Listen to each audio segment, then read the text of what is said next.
Born in February 1st, 1902 to May 22nd, 1967, he was an African-American poet. He lived with his grandmother in Lawrence, Kansas until she died. Then he lived in Cleveland, Ohio, where he went to high school there. At an early age, he was developing the voice that made him famous. In the 8th grade, he was known as class poet.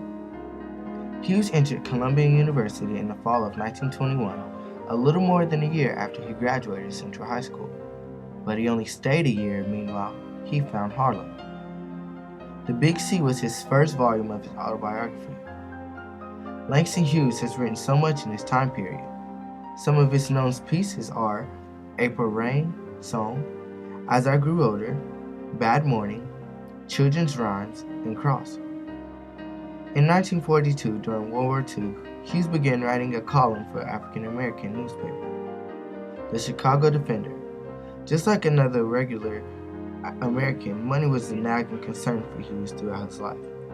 While he tried to support himself as a writer, which was no small task, a lot of times he wasn't financially secure.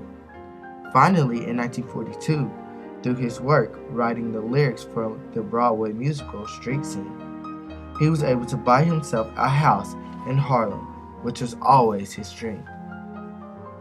He continued to write Montage of a Dream Defend, one of his best-known volumes of poetry.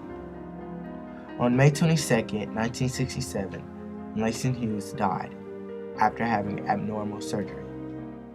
Like his poetry, his funeral was all blues and jazz.